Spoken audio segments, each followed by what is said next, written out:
네, 지난 시간에 우리가 직분자의 자격과 역할에 대해서 공부를 하다가 이걸 다 못했는데 이제 교회 안에 지난번에 하나님께서 어떤 그 일꾼들을 세우는지 재직으로 세우는지에 대해서 그 말씀을 드렸어요. 이제 가장 교회 안에 중요한 이제 직분이 하나도 중요하지 않는 게 없지만 이런 이제 장로님, 제가 지난번에 이제 그 말씀드렸잖아요. 장로님은 한 번 장로면은 어떤 특별한 범죄가 없는 한 이제 평생 그 장로님, 왜 이게 이제 항존직이라고 해서 안수를 받으신 분들, 이제 우리가 보면 이제 안수 집사님 있죠. 또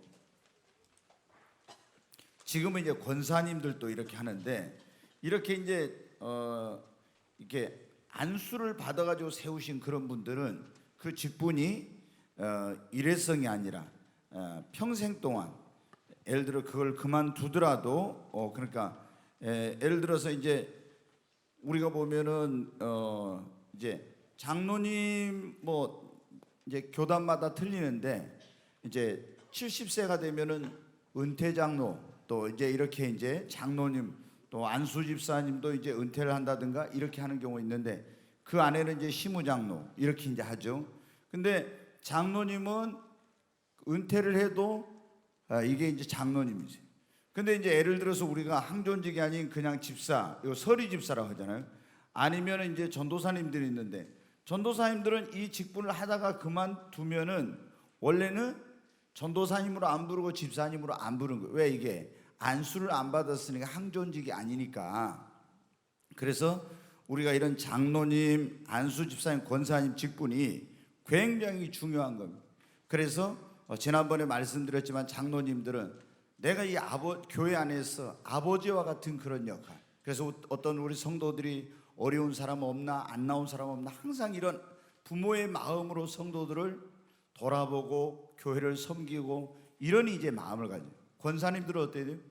어머니의 마음으로 모든 그런 특별히 여성 성도들, 이런 성도들을 돌아보고 또 이렇게 어떤 어려운 문제가 없나 이런 걸 보면서 어머니의 마음으로 그들을 양육하고 세워가는 그런 일을 하는 거죠. 그리고 안수 집사님은 큰형님과 같은 모든, 그래서 이제 주의 일에 앞장서고 더 다른 사람들이 하기 힘들어하는 그런 일을 희생적으로 하고 또 십자가를 지고 이제 이런 일을 해야 교회가 제대로 돌아가는 거예요. 그래서 이제 이 교회는 제가 지난번에 말씀드린 무형의 교회와 유형의 교회가 있고 우주적인 교회와 지역 교회가 있어요. 전 세계에 있는 모든 동서양을 다 털어서 이런 주님이 볼 때는 이게 하나의 교회, 우주적인 게.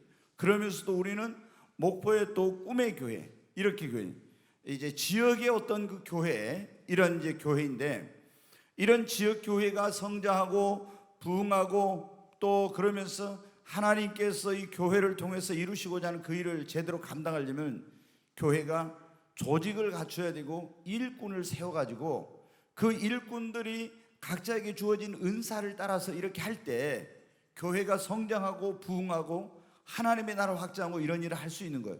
그런데 이제 오늘날 보면은 보통 교회 안에서 10%만이 사람들이 교회에서 나오면서도 일을 하고 거의 90% 사람들은 뭐냐면 일꾼이 아닌 구경꾼, 이렇게 관전하는 사람으로 교회를 다니는 경우가 많은 거예요. 그래서 교회 성장이 정체되고 또 이렇게 교회의 이제 성장이 오히려 지체되고 있는 겁니다.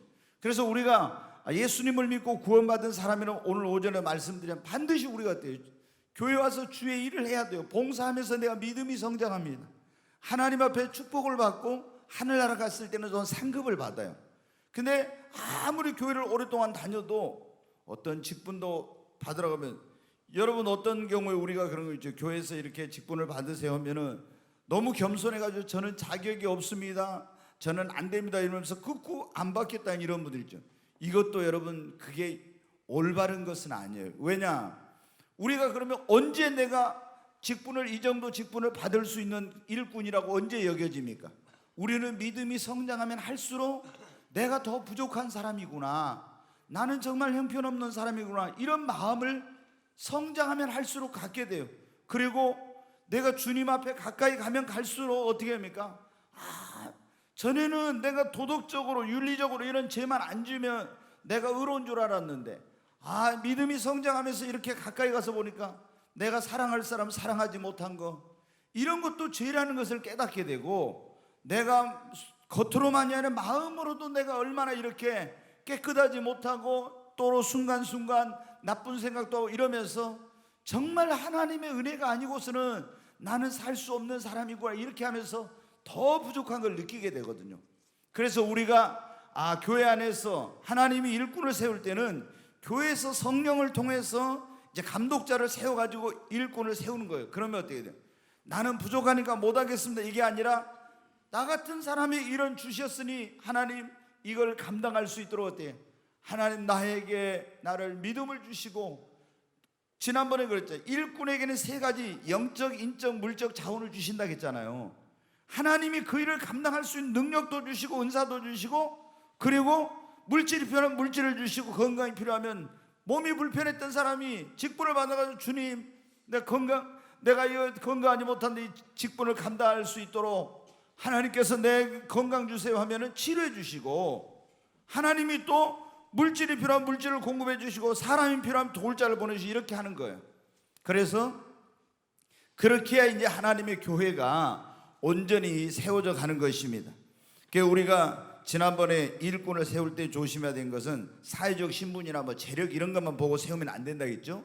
또 믿음에 너무 연륜만 따져도 안 돼요. 이게 왜냐하면 연륜이 없어도 안 되지만은 연륜만 가지고 이렇게 믿음이 성장이 안 되면서 이런 사람들을 교회 오래 무조건 다녔으니까 이렇게 세워도 안 되고, 또 인정, 육신의 생각이나 이런 것으로 세워도 안 된다. 또 그 일꾼을 세울 때 막 돈을 얼마씩 내라고 하면서 이렇게 해가지고 그 강요하면서 꼭 무슨 성직을 매매한 것처럼 이렇게 하면서 해서는 안 된다. 근데 너무 지금 한국 교회가 그런 부분에서 특별히 어떤 직분을 받을 때 막 돈을 이렇게 많이 강요하고 이런 것으로 인해서 하나님이 기뻐하지 않는 이런 일들이, 물론 내가 그런 평생에 이런 귀한 직분을 받으니까 그런 능력이 있으면 하나님 앞에 감사한 마음으로 최선을 다해서 하면 돼요. 그렇지만은 교회에서 막 얼마씩 작정을 시켜가지고 돈을 내라고 하는 것은 이건 굉장히 비성서적인 것이다 하는 거예요. 지난번에 이제 직분자의 역할에 대해서 직분자들은 무엇을 따라서 봉사해야 되냐? 그러면은 주님이 우리 각자에게 주신 무엇을 따라서요? 사명을 따라서 봉사를 해야 돼요. 거기 이제 5번 보면은 사명을 따라, 하나님이 우리 각자에게 사명을 주셨어요. 이걸 그러니까 보면은 다 사명이 틀려요. 어떤 사람은 하나님께서 이제 요즘 우리가 이제 이 고령화 사회라고 이제 그러지 않습니까? 그러면 이제 실버 사역에 대한 하나님께서 어떤 사람은 그런 소명을 주셨어요. 사명을. 그러면 이런 분들은 어떻게 돼요? 자기가 하나님 앞에 이런 사역을 하라고 주셨기 때문에 이런 나이가 드신 이런 분들을 위한 그런 사역을 이제 해야 되는 거예요. 또 어떤 분은 반대로 어린이, 그 사역이 어린이 사역이야. 그러면은 평생 이제 어린이 사역을 하는 거예요. 지금 이제 저희 교회 같은 경우도 이게 보면은 지금 제가 우리 이제 지금 수석 부목사님 어쩐지 모르지만은 주일학교 우리 이재훈 목사님 같은 경우는 너는 어린이 사역이다 이렇게 해서 하나님이 처음에 그걸 이제 주셨어요. 그러면 이제 이 어린이 사역에 대한 걸 주셨기 때문에 이 사람은 평생 어린이 사역을 해야 되는 거예요. 주님이 그만두라고 할 때 다른 사역 할 때까지는 계속 해야 돼. 왜? 하나님이 어린이 사역을 하라 했어요. 근데 이제 우리 한국 교회는 보통 보면 신학대학 이제 졸업하고 아니면 신학대학 다닐 때부터 어떻게 합니까? 이제 전도사로 이렇게 가서 불려요. 그러면서 보통 뭐 어린이 이런 교육부서에서 이제 주로 하죠. 그 다음에 이제 강도사나 목사가 되면은 어떤 이제 교구 담당 이런 행정 목사 이런 여러 가지 부서를 맡아서 하다가 부목사로 있다가 무슨 정거장처럼 이렇게 있다가 담임 목사로 가기 위한 이런 하나의 과정으로 해가지고 사역의 전문성이 없는 거예요. 왜? 조금 하다가 그냥 옮겨가고 또 조금 하다가 옮겨가고 계속 이러니까. 그래서 이제 저는 제가 하나님 앞에 그랬어요. 이 목회에 대한 부름을 받았을 때 저는 여러 가지 잘 못해요. 저는 행정도 잘 못하고 조직도 잘 못하고 신방도 막 가서 잘 못하고, 저는 어떤 분은 목사님들은 가서 자꾸 이렇게 이 목사는 밥을 잘 먹어야 되거든요. 신방 가서도 밥을 잘 먹어야 되고 하여튼 어울려 밥을 잘 먹어야 되는데, 저는 가서 밥을 많이 이렇게 재밌게 먹고 있으면은 이제 어쩌다 한 번씩 하면 괜찮은데, 매일 그렇게 막 몇 번씩 하면은 가서 기도해야 되는데, 성경 봐야 되는데, 저는 이런 좀 스타일이게. 그래서 하나님 앞에 저는 주여, 교회 와서 사람들이 교회 정착할 때 이 교회 다닐까 말까 할 때 제일 중요한 게 설교니까, 80 몇 %가 교회 성장을 공부해 보니까 그 목사의 설교를 들어보고 교회를 다닐지 말지 결정을 한대요. 그래서 나는 이것저것 잘 못하고 설교에다 그냥 목숨을 걸겠습니다. 그래가지고 제가 처음에 그랬어요. 우리 교회 와가지고 설교를 들으면은 설교 한 번 듣고 뿅 가가지고 나는 정말 꿈의 교회 다녀야 되겠다. 세상에 나 이런 설교는 처음 들어봤다. 이럴 정도로 좀 해야 되겠다 했는데, 그때는 그런 공부를 막 해서 설교에 대한 공부 또 연구를 하고, 근데 성령님 임하고 나서는 그게 다 필요 없더라고요. 왜? 어젯밤에도 제가 이제 토요일 날은 제가 이제 결혼식장 이런 데 있으면 부담스럽죠. 계속 주일을 위해서 기도했네. 어제도 결혼식장 있다 이제 갔다 와가지고 이렇게 해가지고 이상하게 막 몸이 굉장히 좀 안 좋아요. 그래 밤새 이제 뒤척거리다가 기도하는데 말씀을 안 주세요. 그래서 12시 한 반쯤 돼가지고 그냥 어떻게 꼬꾸라지고 잤습니다. 자다가 이제 누워있으면서 어쩐데 불 켜놓고 주여 말씀을 주시옵소서, 주여 말씀을 이렇게 하다가 쓰러진 거예요. 그러다 딱 이제 2시 넘어서 3시쯤 됐을까요? 그래가지고 이제 딱 되니까는 오늘 그 전한 말씀 있죠. 가장 중요한 준비, 이 말씀을 딱 주신 거예요. 그래서 제가 이제 예전에는 이거 뭐 성경 구절만 적었는데 지금은 나이가 뭐 잊어버릴까봐 좀 이제 노트에 적어놓고 이렇게 하니까 몇 시 되냐면은 5시 되는 거예요. 5시. 그래서 제가 저희 집사람한테 가가지고 5시에 넘었군요. 그래가지고 나 뭐냐면 6시 30분에 원래 내가 혹시라도 잠들까봐 깨주라는데 6시 50분에 혹시 나 안 일어나면 하니까 깨주라고 이렇게 하고 했는데, 이불 속에 누워있으니까 잠이 와요? 잠이 전혀 안 와요. 그래가지고 아예 안 잤죠. 그래가지고 이제 일부 예배, 오늘 일부 예배는 정말 힘들거든요. 은혜를 좀 덜 사모한 사람들이 오고 아멘도 안 하니까. 근데 오늘 일부 예배가 그래도 은혜스럽게 되더라고요.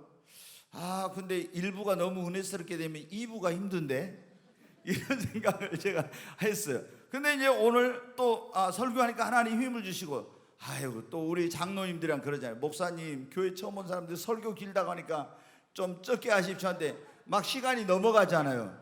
이거를 잘라가지고 할 수도 없고 해서 에라 모르겠다 하고 제가 오늘 설교를 늦게까지 했어요. 여러분 어때요? 저는 어떻게 돼요? 설교에 이제 제 생각에는 나는 이것저것 못해. 행정 뭐 이런 조직 이런 거 잘 못해요. 그래서 누군가 이런 걸 또 도와주는 사람이 있어야 되겠죠.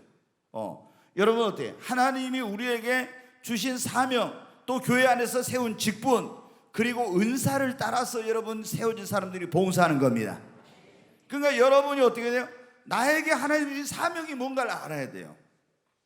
주님을 섬길 때 사도 바울이 내게 주신 그 사명, 주님의 복음을 전하는, 은혜의 복음을 전하는 그 일을 감당하려 하면은 나의 목숨조차도 내가 귀한 것으로 여기지 않는다 했잖아요. 사명을 알아야 돼요. 그리고 나에게 주신 은사가 무엇인지 이제 오늘 시간이 되면 거기까지 알 건데 할 수 있을지 모르겠어요.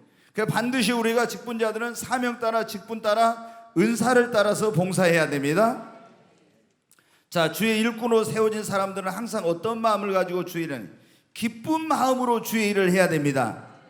여러분이 부득이한 마음으로 일을 하면 안 돼요. 하기 싫은데 목사님이 하라니까 할 수 없이 직분 받았으니까 이런 억지로 하면 안 돼요. 기쁜 마음으로 여러분 하십시오.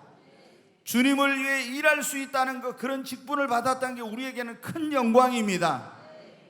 진짜 성경에 보면 뭐라고 있습니까?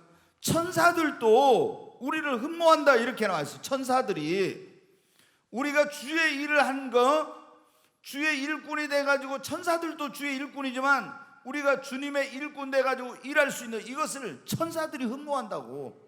그러니까 얼마나 내가 주님 앞에 교회 안에서 직분 받는 것이 귀한 것인지 알아야 돼요.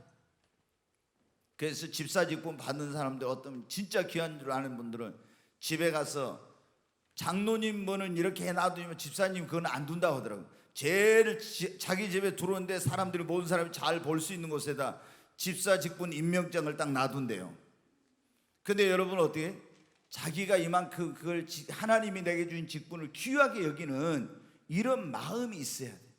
우리가 여러분 충성도 그러자, 헌신도, 내가 하나님 앞에 이런 직분을 받다 엄청 귀하게 여기는 마음이 있어야 돼.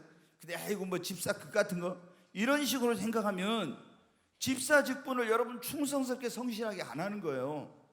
아무나 지금은 너무나 집사를 여러분 어떻게 쉽게 받고, 또 집사 받아가지고 옛날에는 1년 서리 집사에서 잘못하면 집사 탈락. 그러니까 더 열심히, 요즘 한번 집사 되면 계속 집사니까 직분이 귀한 줄을 모르는 경우가 있는데, 우리는 여러분 주일을 할 때 직분을 귀하게 여기고 기쁜 마음으로 해야 됩니다.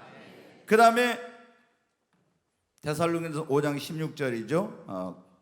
그 다음에 18절 한번 보겠어요. 항상 기뻐하라네요. 범사에 감사라. 우리는 주님의 일을 할 때 무슨 마음으로 해야 돼요? 항상 감사한 마음으로 해야 됩니다. 원망 불평하지 말고 주일하면서 막 일을 하긴 하는데요, 특히 이제 혼자 하는 것이 아니라 몇 사람이 같이 일을 하는 그런 일일 때 어떤 분들은 누가 협조 안 한다 하면서 막 불평하고 원망하고 막 이러면서 해요. 그러면 여러분 어때요? 하나님 앞에 가서 상을 못 받아, 상을. 그러니까 우리가 주의 일을 할 때 기왕 하는 거 기쁘고 감사한 마음으로 여러분 해야 됩니다. 네. 그리고 이제 빌립보서 2장 3절 말씀 같이 한번 보겠습니다. 아무 일에든지 다툼이나 허용으로 하지 말고 오직 겸손한 마음으로 각각 자기보다 남을 낮게 여기고. 주일할 때 어떻게 하라고요? 겸손한 마음으로 해야 됩니다. 낮은 자의 자세로. 항상 우리는 예수님 믿는 사람들이 주일을 할 때 정말 주님이 그랬잖아요. 하나님이 그 본체이신 그분이 하늘의 영광을 버리고 육신을 입고 이 땅에 오셨다 했잖아요. 그래 빌립보 교회가 문제가 뭐였냐면은 유오디아와 순두계 이런 그 성도들이 막 주일하면서 서로 싸운 거예요. 자기가 더 잘났다고 막 이렇게 한 거예요. 그러니까 사도 바울이 그 소식을 듣고 편지를 쓰면서 너희 안에 이 마음을 품으라. 그 그리스도 예수의 마음이니 예수의 마음을 품으라 하면서 다른 사람을 허영과 다툼으로 하지 말고 다른 사람을 나보다 더 낫게 여기고, 그리고 뭐라고 했어요? 오직 겸손한 마음으로 하래요. 아멘. 우리가 주일을 할 때 막 허영과 다툼으로 이렇게 해서는 안 돼요. 겸손한 마음으로, 그리고 다른 사람을 나보다 더 낫게 여기고 이런 마음으로 해야 됩니다. 그러면 이제 일하면서 싸울 일이 없죠. 그 다음에 마가복음 10장 42절로 45절에 보면은 여기 이제 보면은 한번 같이 한번 읽을까요? 예수께서 불러다가 이르시되 이방인의 집권자들이 그들을 임의로 주관하고 그 고관들이 그들에게 권세를 부린 줄을 너희가 알거니와 너희 중에는 그렇지 않을지니 너희 중에 누구든지 크고자 하는 자는 너희는 섬기는 자가 되고 너희 중에 누구든지 으뜸이 되고자 하는 자는 모든 사람이 종이 되어야 하리라.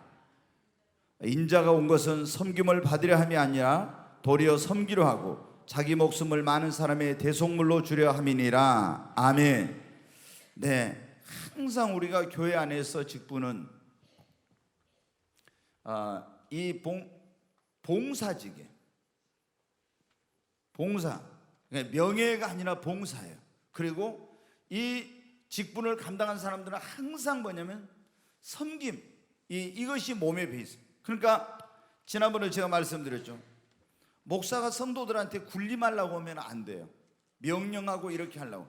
영적인 권위와 그리고 신령한 그런 능력과 또 인격과 이런 삶을 통해서 성도들한테 존경받고 존중이 여기고 그렇게 해가지고 영적인 권위가 세워져야지. 내가 목사니까 당신들은 무조건 내 말 들어, 이렇게 하는 것은 이게 세상적인 마음. 그러니까 우리가 집사님이었을 때보다도 안수 집사님이나 권사님 혹은 장로님 되면 어떻게 돼요? 내가 더 낮은 데로 내려가서 더 언행의 일치가 되고 더 인격과 신앙의 모든 것에서 본이 되고 더 낮은 자리로 내려가서 내가 연약한 성도들을 섬기는 그런 자가 되어야 되겠다. 이런 종의 마음, 그리스도의 마음을 가져야 돼. 그러면 어떻게 돼요? 교회 안에서 다투고 싸울 일도 없고 장로님들이 막 목에다 그 기부수에 가지고 큰 소리 할 필요도 없죠. 그냥 장로님들이 낮아져도 그렇게 겸손하게 막 이렇게 하면 성도들이 어떻게 해요? 장로님 말 한마디만 하면은 누가 그걸 아니요라고 이렇게 할 수 있겠어요? 네, 그래서 우리가 이 예수님께서 그랬잖아요. 제자들도 딱 보니까 예수님 보니까 그때 이게 다 좋은 자리, 자리가 높은 자리, 이런 자리만 차지하려고 한 거예요. 그래서 예수님이 뭐라고 했어요? 안 믿는 사람들은, 큰 사람이 어떤 사람이 다스리고 이게 주관하고 막 이런 사람이 큰 사람이지만 너희들은 그렇지 않으니 너희 중에 큰 자는 섬기는 자가 돼. 섬기는 자. 그러면서 예수님 뭐라? 나도 너희를 섬기기 위해서 왔다고. 그리고 내가 너희를 섬기기 위해서 내 목숨을 너희의 대속물로 내어줬다고. 그러니까 우리가, 여러분 어떻게 돼요? 이 직분자들은 항상 주님의 마음 그리고 섬기는 자세를 가지고 우리가 봉사해야 됩니다. 그 다음에 이제 아까 제가 말씀을 드렸는데 우리가 항상 일꾼을 세워준 사람들은 어떤 마음을 가지고 있는, 그 직분을 귀하게 여기는 마음을 가지고 해야 돼요. 귀하게 여기는 마음. 아멘. 거의 하나사나 그 직분을 귀하게 여기는 마음. 교사가 되든 뭐가 되든 굉장히 귀하게 여겨야 돼요. 그 다음에 재직들은 항상 어떤 자세를 가지고 주의 일을 해야 하는가. 이게 재직뿐만 아니라요, 모든 것에서 마찬가지인데 굉장히 이게 중요한 거예요. 자, 재직들 주의 일꾼으로 어떤 자세를 가지고 주의 일을 했나. 항상 무슨 자세요? 긍정적인 자세를 가져요. 여러분, 제가 성령께 주신 말씀으로 계속 여러분에게 그런 말씀드리죠. 우리 예수 믿는 사람들은 절대 긍정의 믿음, 절대 긍정의 사고, 절대 긍정의 자세, 이게 마인드가 완전히 바뀌어져야 돼요. 예, 우리가 하여튼 절대 긍정입니다. 예, 절대 긍정의 뭐라고 했어요? 자세, 절대 긍정의 믿음, 절대 긍정의 사고, 생각을 하는 거죠. 항상 이렇게 긍정적인. 그래서 부정적이면 여러분 그런다 했잖아요. 철저히 어떤 사람들은 제가 보면 부정적이야. 그런 사람들은 설교를 들어도요, 은혜를 못 받아. 이상하게 가면 어디 완벽하게 모든 게 다 잘 돼 있는 데는 없거든요. 그럼 예를 들어서 이 교회당에 왔어요. 근데 부정적인 사고를 가진 사람 딱 볼 때도, 야, 이 교회 돈 많다. 성도들 되게 우려먹었겠다. 돈 어디서 갖다가 이렇게 교회당, 부정적인 생각을 하는 사람 이런 생각을 하는 거예요. 그러잖아요. 그 긍정적인 사람은 어때? 야, 목포에도 이런 교회가 있냐? 진짜 너무나 아늑하고 교회가 진짜 좋구나, 이러면서 하는데 부정적인 생각을 하면, 네. 여러분 어때요? 더 웃기는 얘기 좀 할까요? 눈이 적으면 어때요? 그런 사람 볼 때, 야, 부정적인 사람은 눈이 되게 적어가지고 보이기나 잘할까?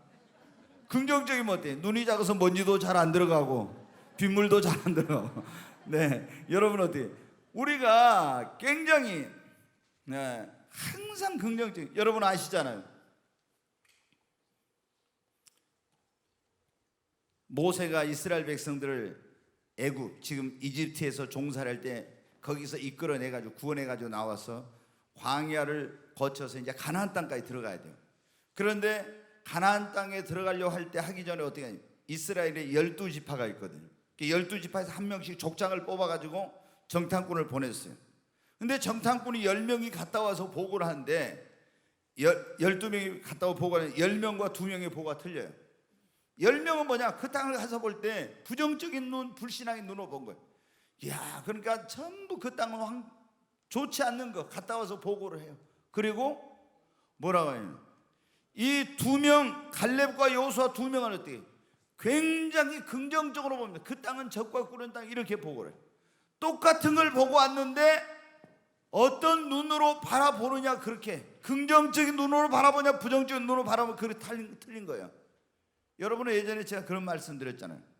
어느 신발 회사에서 아프리카에다가 이제 시장 조사를 하기 위해서 사람을 파견했어요. 가서 보니까 아프리카 그때 정말 못 살 때인데 전부 다 어떻게 돼요? 맨발로 돌아다녀. 그냥 보고할 때 갔다 와서 뭐는 그 나라 사람들은 신발을 안 신으니까 절대 거기 신발을 수출을 못 한다고 이렇게 보고를 했어. 근데 또 어떤 사람은 갔다 와 보고를 해요. 거기 아프리카 사람들은 신발을 안 신고 무한한 그런 시장입니다. 엄청난 가능성이. 그러니까 이거 어떤 눈으로 보느냐. 여러분 이게 굉장히 중요해요. 그러니까 우리가 예수님을 믿는 사람들은 하여튼 완전히 절대 긍정의 믿음, 절대 긍정의 자세, 절대 긍정의 사고로 이걸 완전히 바꿔야 됩니다. 이게 바뀌어지면요 항상 내 삶이 감사가 있게 됩니다. 감사가 있게. 저는 그랬잖아요. 제가 제일 어려운 말씀 가운데 하나가 뭐냐, 항상 뭐하라? 기뻐하라. 범사에 뭐하라? 감사하라.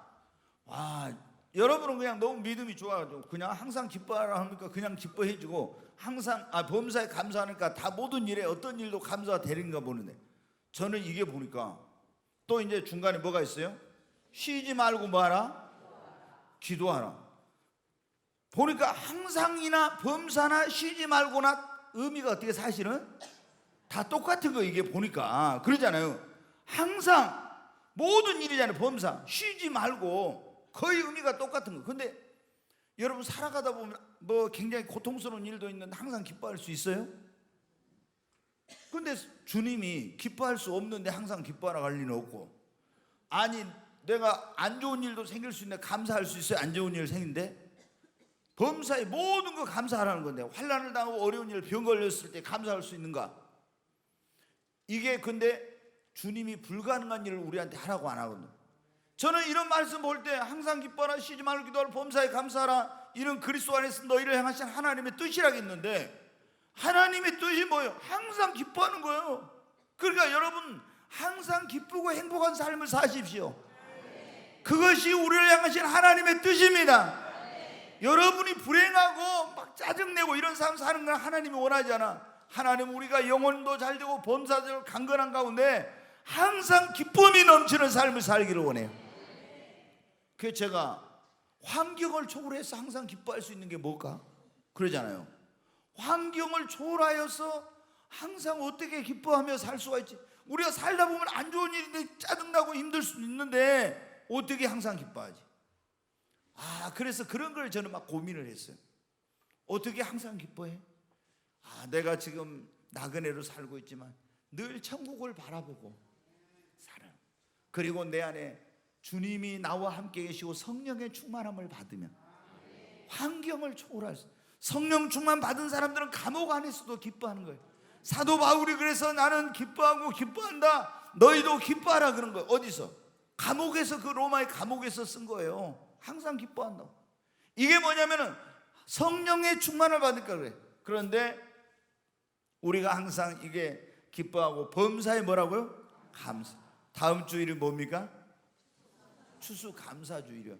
근데 딱 보면 어떤 사람들은 1년에 2번만 감사해. 맥주감사절, 추수감사절. 그러니까 우리는 여러분 어때? 범사에 감사해야 돼. 네. 근데 이 범사에 감사하려면은 이게 굉장히, 제가 어떻게 범사에 모든 일을 감사할 수 있는가, 이거를 굉장히 오랫동안 고민했어요. 근데 절대 긍정의 믿음, 이거를 가지면요 범사에 감사할 수 있어요. 내가 그랬잖아요. 여러분 자 한번 봐요. 자동차를 타고 가는데 어떤 차가 와서 나를 쾅 받아버렸어요. 그러면 어떻게 돼요? 오늘 재수 없이 진짜 이러면서 짜증이 날 수 있는데, 쾅 받았는데 내가 좀 다칠 수도 있어요. 그래도 어떻게 돼? 절대 긍정의 사고를 가지고 절대 긍정의 믿음을 하는, 내가 죽을 수도 있었는데 이 정도 다친 거에 대해서 하나님 감사합니다. 이런, 아니 집에 가가지고, 저도 예전에 우리 집사람이요 직장 생활할 때 우리 집이 그때 어떻게 했냐면은, 장모님 계실 때는 제가 그 말을 잘못해. 한쪽은 기와집, 한쪽은 스레트 집이에요. 집이 이렇게 있는데, 그러면은 장모님 집에 살 때 제가 장모님은 기와집 있는 그쪽에 살고 우리는 스레트 집에 사는데 이게 뭐냐면은 뭐 요즘이니까 뭐 발암 물질 나온다 어쩐다 해요. 그거 다 걷어내고 하지. 그때는 그런 게 아니었잖아요. 겨울에는 얼마나 추운지 몰라. 근데 우리 집 사람이 어떻게 그때 막 직원들이 직장에서 이제 아파트가 막 지어져가지고 집들이 하고 갔다 오면요, 자기 집을 와서 보면 이게 어떻게 돼? 아, 이게 그냥 슬레트로 해가지고 그 위에 또 뭔가 스티로폼을 넣어놓고 있는데 또 때로는 쥐라는 놈이 텅텅 막 다니고 이러니 이게 보면은 감사했다가 거기 갔다 오면은 좀 표정이 이상해요. 왜? 그거 보니까 감사가 이제 안 된가 봐요. 근데 여러분 어떻게 돼? 이제 지금 여기 이사 와갖고는 항상 감사해요. 우리 집사람 정말 항상 감사해요. 왜? 예전에 있던 그 교회당에서 제가 그 건축에 대해서 모르니까 거기에 사택이 있었는데 너무 부실 공사를 해놓은 거예요. 이게 이 뭐입니까? 이렇게 그 보온 장치 이런 것을 전혀 안 해가지고 여름에는 얼마나 덥고 겨울에는 얼마나 추운지, 이야, 이렇게 하면 막 입에서 아니 방 안에서도 막 이 김이 모락모락 나니까 엄청. 그런데 지금 여기 와서는 너무 감사하죠. 지금은 이제 감사할 것밖에 없다더라고요. 네. 근데 여러분 어떻게? 우리가 어떤 가운데서도 감사하려면 뭐가 있어요? 절대 긍정의 믿음, 절대 긍정의 사고, 절대 긍정의 자세로 이걸 바꿔야 됩니다. 여러분 제가 보면 우리가 지금 그러잖아요. 얼마나 하나님 앞에 감사할 수 있는지 몰라. 아무리 지금 힘들고 어렵다고 해도 지구상의 3분의 1이 거의 기아선상에 있고 절대 빈곤 가운데서 굶어 죽어가는 사람들이 몇 천만 명이 그런 가운데 있어요. 우리는 어떻게 돼요? 남아 돌아가잖아요 막. 예? 여러분 얼마나 우리가 어려운 가운데 있다 하지만 감사할 게 많아요. 근데 주일 할 때도 어떻게 돼요? 항상 내가 주님의 일을 할 수 있다는 게, 구원해 주신 것만해도 감사한데 이 직분을 주셔서 주일을 할 수 있는 게 얼마나 감사한지, 이런 마음으로 주일을 해야 됩니다. 네. 오늘 이거 아무리 성령의 은사를 못 갈 것 같네. 이거 참, 이거.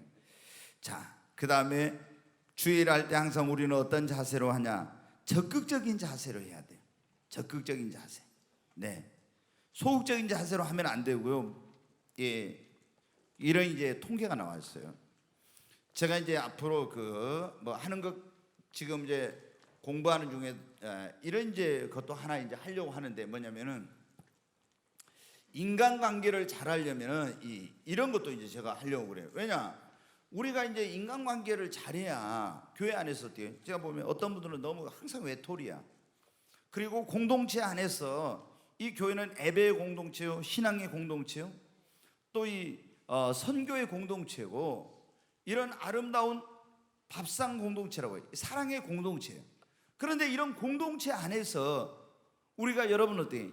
행복한 신앙생활을 하려면 인간관계를 잘하고, 또 이 봉사를 할 때도 혼자 하는 일이 있지만 같이 하는 그런 일을 잘하려면 인간관계를 잘해야 되는 거예요. 그런데 어떤 분들은 너무 인간관계를 못해. 그러니까 수많은 사람 속에서 항상 혼자 외로운 거예요. 이게 굉장히 이거 안 되거든요. 제가 전에 말씀드린 하버드 대학에서 276명에 대해서 60년 동안 70년인가요? 조사를 해서 연구를 했어요. 그 하버드 대학의 최고의 대학이 명문 대학인데 졸업한 사람들 가운데서 어떻게 살았나 그 삶을 추적 조사하는 그런 걸 했어요. 그런데 보니까 성공하고 행복한 삶을 사는 사람들 가운데 85%가 인간관계를 잘하는 사람이에요. 나머지 15%만 자기의 탁월한 능력과 어떤 이런 것 때문에 그들이 성공하고, 85%는 인간관계를 잘하는 사람.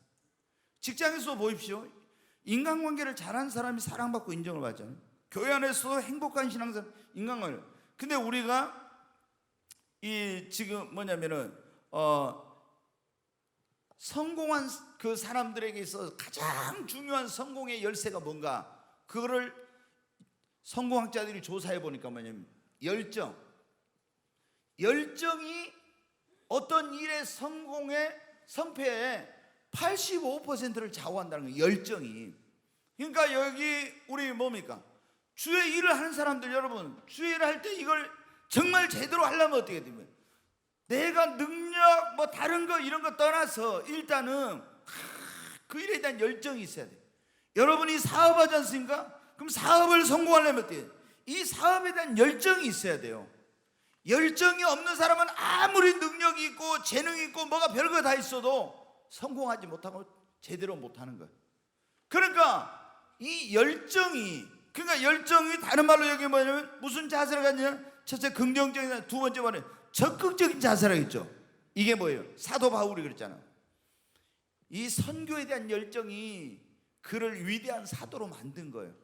여러분, 사도 바울은 유대인이지만 헬라어 그 히브리어뿐만 아니라, 유대인이 원래 이제 히브리인이라고 하는데 히브리어 언어뿐만, 그 당시 문화가, 세계는 로마가 지배하고 있었지만 문화는 헬라 문화가 지배하고 있어요. 근데 헬라에 능통한 사람이에요. 이 뭐냐면은, 그러니까 여러분, 선교, 하나님께서 그 사람을 불러 쓰실 때 베드로 같은 사람은 이방인의 사도가 안 되는 거야. 왜? 히브리 말밖에 못하는데 언어를 배우려면 시간 많이 걸립니다. 근데 사도 바울은 로마의 시민권을 가졌지, 그 다음에 오늘날 말하면 미국 시민권을 가졌지, 전 세계 어디 가든지 통용할 수 있는 헬라어를 유창하게 하지. 그런데 그런 지적 능력, 언어적인 이런 탁월함 때문에 하나님이 그 일을 맡겨 성공적으로 된 게 아니라 사도 바울에게 열정이에요. 사도 바울이 뭐래요? 내게 능력 주시는 자 안에서 나는 모든 걸 할 수 있다. 얼마나 여러분 확신과 자신감, 적극적인지 몰라요. 예?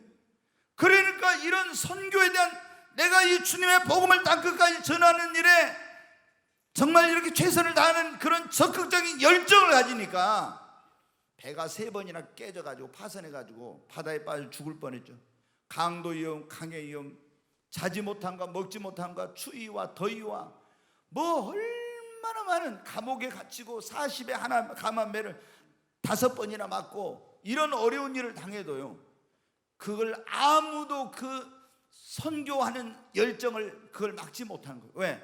이런 바울 안에 열정이 막 있으니까. 열정이, 여러분, 그러니까 주님의 일하는 사람들에게 있어서 성과를 내는 사람들, 주일을 잘하는 사람들은 보면 어때요? 그 일에 대한 열정이 뜨거워. 열정이. 그 우리 주의 일을 하는 직분자들은 정말 여러분에게 하나님께 맡겨주신 일에 열정을 가지시기 바랍니다. 적극적으로 해야 돼요.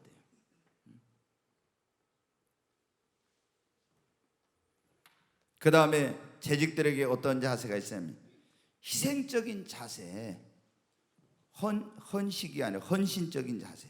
그거 잘못됐네, 가로 안에. 희생적인 자세, 헌신적인, 힘든 일, 수고하는 일, 십자가를 지는 일을 앞장서는 그런 자세를 가져야 돼요. 자, 우리가 보면 교회 안에서 제가 예전에 꼭 그런 경우가 있었어요. 아니, 사람들 앞에 드러나고 이렇게 인정받을 수 있는 일은 꼭 앞장서고 있잖아요. 목회를 하다 보면 힘든 일 하면 있잖아요. 미꾸라지처럼 어디로 싹 빠져나가고. 그래서 제가 미꾸라지 사촌이라고 그랬어요. 미꾸라지 사촌. 왜? 아니, 자기 사람들한테 자기 얼굴을 내밀고 이런 일이면은 꼭 나타나가지고 막 이렇게 하는데, 좀 힘든 일 한번 보면 쏙 빠져가지고 어디로 가버렸어. 이 미꾸라지 사촌을 어떻게 하나, 내가 이제 그랬는데, 그 사람이 지금 목사가 됐어요. 근데 나는 그 목사님 밑에 미꾸라지들이 안 많을까, 제가 그런 생각을 해봐. 예, 아마 이제 변화됐겠죠, 그 목사님 그 뒤로. 근데 목사가 됐는데, 그 목사님도 그러고 그 사모님도 그러고 미꾸라지처럼 잘 빠져나가더라고 그때.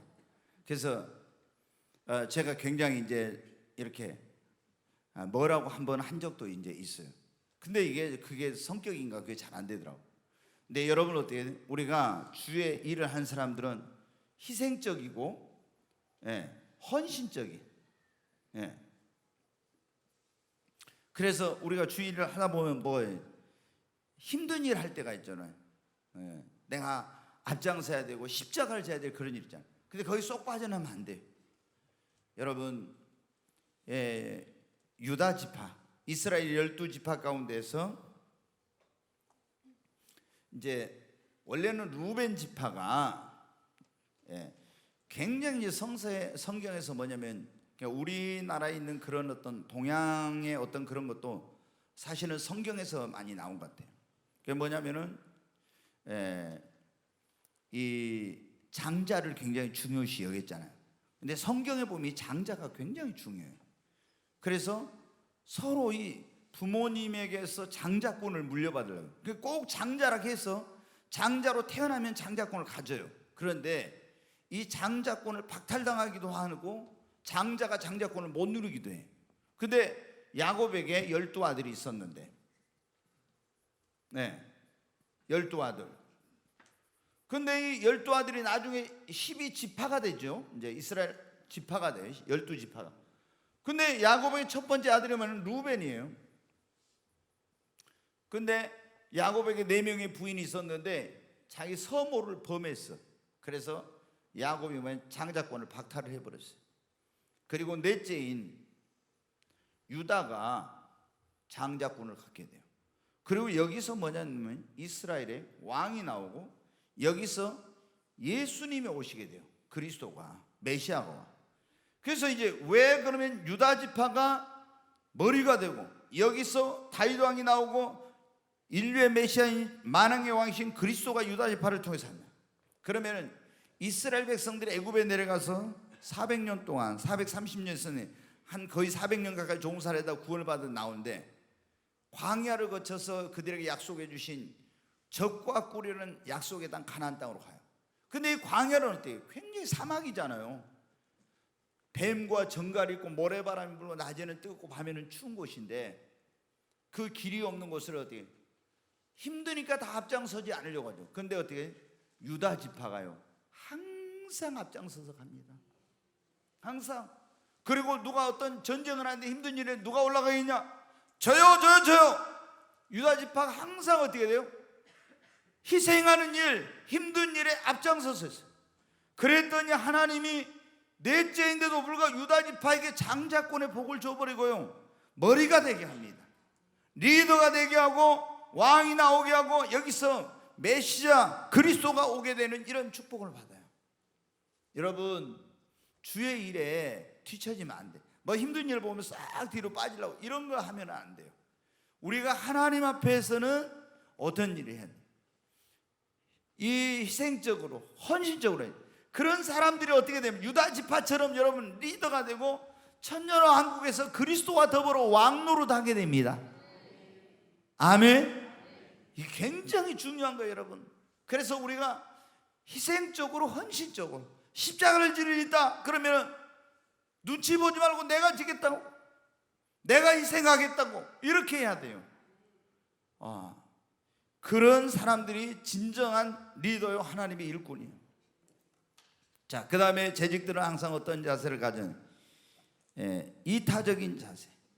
나보다 다른 사람을 먼저 생각하고 배려하는 정말 여러분 이기적인 사람 이게 굉장히 힘들어요. 이타적인 그런 자세를 가져. 이기적인 자세를 가지고 하면은 자기한테 이걸 해가지고 좀 유익이 되면 하고요, 유익이 안 되면 안 하고. 저도 이제 이 교회 안에서 일꾼들을 세울 때 제가 아무 말 안 하지만은 굉장히 이제 지켜봐요. 그러니까 우리 교회 안에 여러분 어때 이제 이렇게 뭐 이제 또 일꾼을 세워야 되겠죠. 근데 제가 이 사람이 이기적인 사람인가 아니면 이타적인 사람, 희생적이고 헌신적인 사람이 아닌가 이런 걸 사실은 중요한 직분을 세울 때는 굉장히 그걸 봐요. 그래서 이기적이다 그러면은 자기 유익이 되면 하고 유익이 안 되면 안 하면 어때요? 그러면 주의 일이 제대로 안 되죠. 우리가 이 주님의 일은 이 세상에서는 어떤 유익을 얻는 게 아니거든요. 사실 눈에 보이는 그런 것보다 눈에 보이지 않는, 내가 이타적으로 희생적으로 하면서 섬기면 하늘나라가 상은 받지만 여기서는 어떻게 돼요?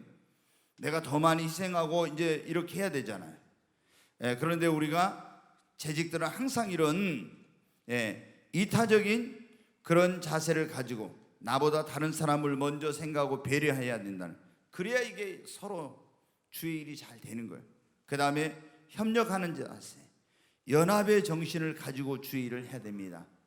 너무 독선적이고 자기 주장이나 고집이나 자기 생각대로만 하려고 하면 안 돼요. 이거 협력하는 자세, 연합하는 정신을 가지고. 어떤 사람 보면요 이 뭐 일을 하려고 할 때 자기 주장을 안 받아들여 주잖아요. 그러면은 야 니들끼리 다 해 먹어. 그럼 나는 안 할 테니까. 이러면서 빠져가지고 아예 일을 안 하겠다고는 이런 사람들이 있어요. 여러분 이건 굉장히 잘못된 거예요. 근데 자기 막 고집을 내세워. 그러니까 자기 주장을 근데 다른 사람들이 그걸 받아주면 좋은데 이게 안 받아줘. 그러면 어떡해? 나는 안 한다고. 네 알아서 해. 니들끼리 다 해. 나는 안 할 거야. 그럼 빠져. 그게 여러분 어떻게 그리스도인으로 직분자로서 그게 온전한 자세입니다. 근데 이런 사람들이 교회에는 의외로 많다는 거예요. 절대로 이렇게 해서는 안 돼요. 우리는 내 생각과 내 견해와 내가 그런 어떤 주장하는 것과 달라도 다 우리가 그거 내려놓고 하나 되어야 됩니다. 아멘. 우리 주님이 원하는 게 뭡니까? 하나 되기를 원하는 거예요. 예수님께서 마지막으로 이 세상에서 그 제자들을 위해서 중보기도 할 때 아버지 저희로 하나가 되게 하여 주옵소서 이런 기도를 했잖아요. 그래서 우리가 절대로 연합의 정신, 협력하는 자세를 가지고 주의 일을 해야 됩니다. 네. 그 다음에 이제 재직들이 8번 한번 같이 읽겠습니다. 재직들이 하나님께 영광을 돌리고 성도들에게 존경을 받으려면 어떤 부분에서 본이 되어야 하는가? 어떤 부분? 첫째 뭐예요? 신앙생활에서 본이 되어야 돼요. 재직들이 예배 참석, 기도하고 봉사하고 헌신하고 섬겨 이런 데서 본이 돼야 됩니다. 먼저. 근데 재직이 돼가지고 예배도 제대로 예배 오더라도 이제 뭐 직장에 갔다 오면 이런 거 바쁜 일 때문에 어떤 그런 경우를 많은데 항상 늦게 온다든가 이러면 이제 안 되는 거죠. 또 우리가 이 기도하는 거, 교회 안에서 봉사하고 헌신하고 섬기고 이런 모든 부분에서 본이 돼야 되는 거예요. 재직들이. 근데 재직이 이런 일에 본이 안 되면 어떻게 해요? 이건 문제가 많아요. 자, 여러분 보십시오. 제가 이제 구역장 셀 리더들이 이제 셀이라는 게 이제 원래 세포라는 그런 말이죠. 그래서 교회 가장 작은 어떤 그 단위가 이제 구역 셀인데 이게 셀이 부흥이 돼야 그래야 이제 교회가 사실은 부흥이 되는 거예요. 근데 여러분 어떻게 해요? 이 셀 리더가 만약에 봐요. 새벽 기도를 나오는 사람이면 어떻게 돼요? 자기 셀원들한테 새벽 기도 나오라 막 이렇게 해요. 근데 자기가 새벽 기도 안 나오면 어떻게 돼요? 새벽 기도 나오란 말 못하지. 다 셀 리더를 따라가 구역장을. 자기가 이 셀 리더가 딱 주일날 낮에만 온 사람이라 해봐요. 그럼 셀원들이 주일날 밤에 오겠어요? 거의 잘 안 와요. 이게 그러잖아요. 3일 밤에 안 와. 그러면 다 그대로 따라가. 근데 이 구역장이 예배는 절대 빠지면 안 되는구나. 그리고 이런 걸 앞장서 본을 보이면 어떻게 돼요? 이제 예수님 믿어가지고 셀로 편입된 그런 셀원들이 신앙생활은 우리 셀 리더님처럼 하는구나 이렇게 하고 어떻게 돼요? 그대로 좋은 본을 따라서 가는 거예요. 근데 본이 되지 못하면 어때? 나쁜 것을 그대로 또 배워가지고 가. 그러니까 이게 얼마나 이 일꾼들이 중요한지 몰라요. 그러니까 여러분이 교회 안에서 내가 직분을 받은 모든 분들은 어떻게 해요? 성도들한테 먼저 신앙생활에서 본이 돼야 됩니다. 네, 내가 성경을 안 읽으면 성경 읽으라 이렇게 할 수는 없잖아요. 기도 안 하면서 기도하라고 할 수는 없고. 그 다음에 두 번째 가정생활에서 이 하나님의 일꾼들은 본이 돼야 됩니다. 자녀 교육을 여러분 정말 잘 시켜야 돼요. 자기 집을 잘 다스리지 못한 사람은 성경에 보니까 장로나 뭐가 될 수 없다, 집사가 될 수 없다고 디모데전서에 나오잖아요. 굉장히 중요해요. 그러니까 방탕하고 막 자녀가 이러면은 아무리 자기가 신앙생활 잘해도요 장로님이 못 돼.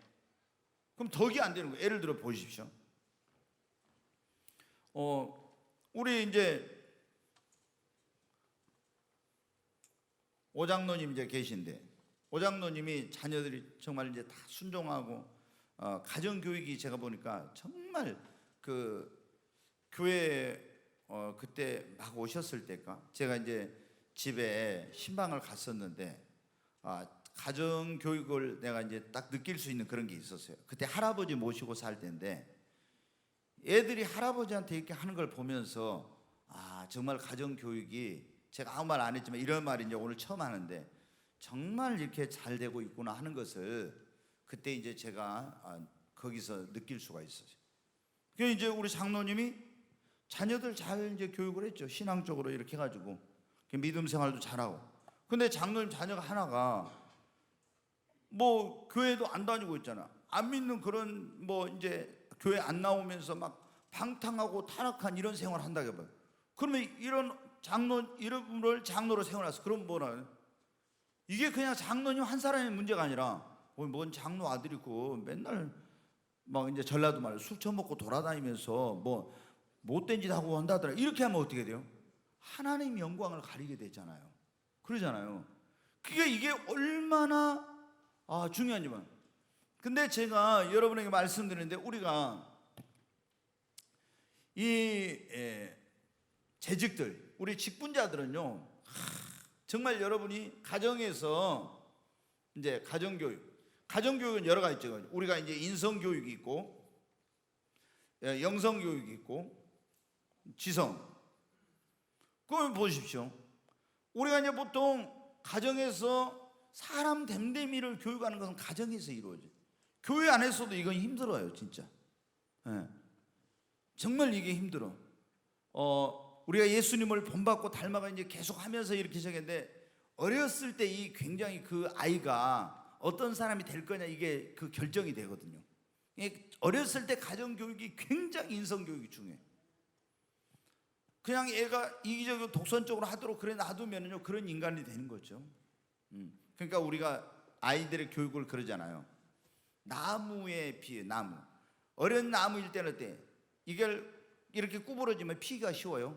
근데 나중에 이게 커가지고 오래돼가지고 이게 구부러져 버리면 어때? 나중에 필 수가 없죠. 그러니까 어렸을 때는 바로 이걸 좀 잡아주면 교정이 금방 가능한데 한번 나중에 삐뚤어져 완전히 굵어져 버리는 시간이 지난 다음에 절대 이건 다시 되돌릴 수 없잖아요. 자녀 교육이 바로 이런 거예요. 그러니까 어렸을 때 얼마나 우리가 이 가정 교육에서 자녀들에게 올바른 그런 인성 교육을 시켜야 돼요. 그리고 우리 무엇보다도 예수님 믿는 사람들은요, 이 신앙의 전수, 믿음의 유산을 물려주는 것이 얼마나 중요한지 몰라요. 그래서 제가 보면요, 우리 직분자들 가운데도요, 자기는 신앙생활 잘하는데 예수님을 믿는 사람들 가운데 자녀들이 교회를 안 다니고 예수님을 안 믿는 이런 사람들이 너무 많아. 그리고 교회에 가는 것에 대해서는 공부만 잘하면 있잖아요. 주일날 뭐 학원에 간다고 하는데도 교회 안 가는데도 그냥 뭐 학원에 보내고. 여러분, 이거는 그 아이의 영혼을 멸망일로 가게 하는 거예요.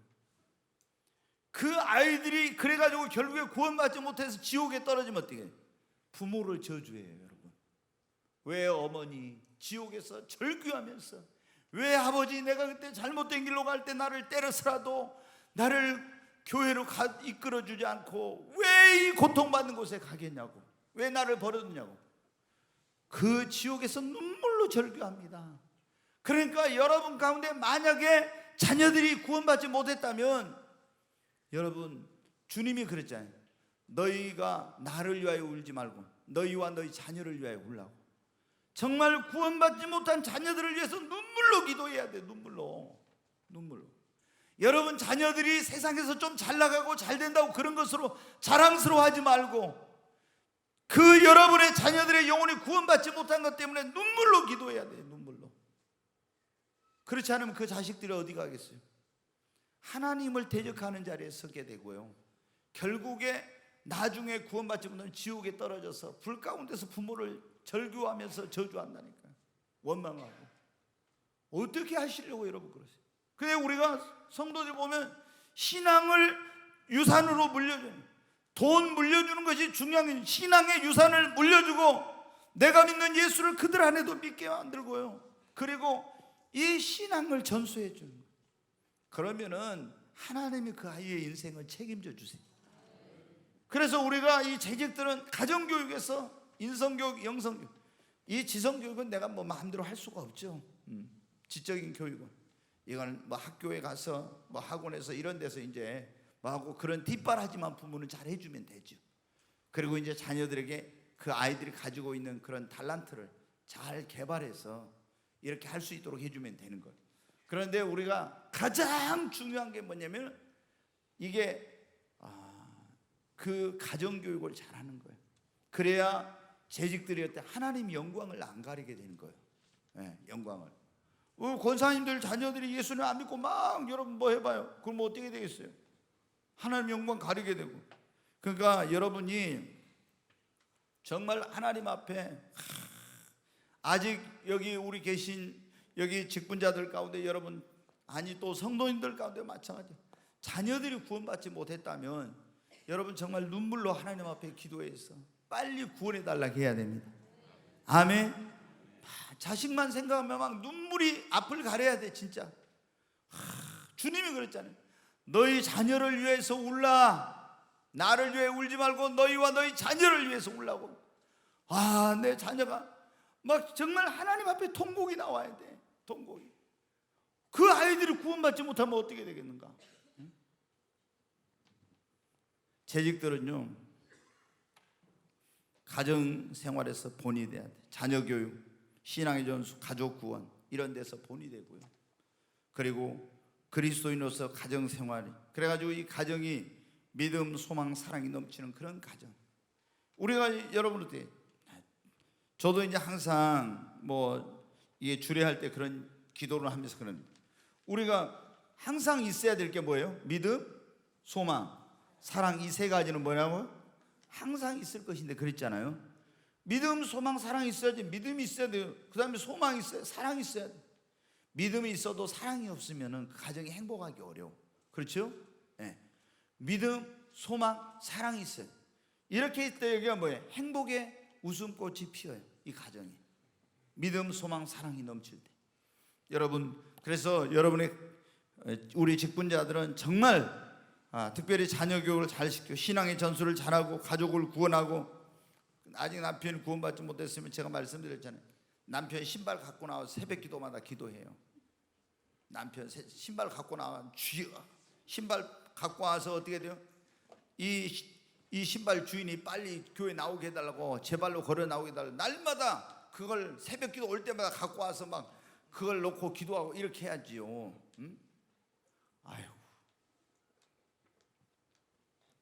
부모님이 구원받지 못했으면 어떻게 해요? 저는 제가 그랬거든요. 성경을 잘 몰랐었는데 그때 딱 성경을 읽으니까 예수 믿고 얼마 안 돼가지고 주 예수를 믿으라 그러면 너와 내 집이 구원을 얻으리라. 누가 그때 가르쳐 준 것도 아니고 주 예수를 믿으라 그러면 너와 내 집이 구원을 얻으리라. 제가 그래서 그 말씀을 붙들고 계속 기도했어요. 부모님의 구원을 위해서, 형제들의 구원을 위해서. 그리고 우리 사촌들 있잖아요. 이런 사람까지 처음에 그때 목회 안 할 때는 다 이름을 부르면서 기도했어요. 그랬더니 나중에 보니까 다 사촌들까지 예수를 다 믿게 되더라고요. 진짜 그런 역사가 일어나요. 제가 기도 노트가 있었거든요. 거기 써놓고 계속 기도했어요. 여기 우리 오장노님이랑도 예수님 안 믿었는데 우리 권사님 기도 많이 했겠지만 저도 날마다 이름을 부르면서 기도했어요. 우리 오장노님이 그때 우리 그 부인 권사님이 제가 저수지 가서 침례를 줬거든요. 그랬더니 집에서 난리가 났어요. 전화기를 갖다 던져버렸다든가 그때 우리 장로님이 그랬다 하더라고요. 난리가 났죠. 굉장히 아주 순하신 분인데, 하여튼 그 같은 교회 가서 그렇게 뭐 해가지고, 근데 계속 기도했어요.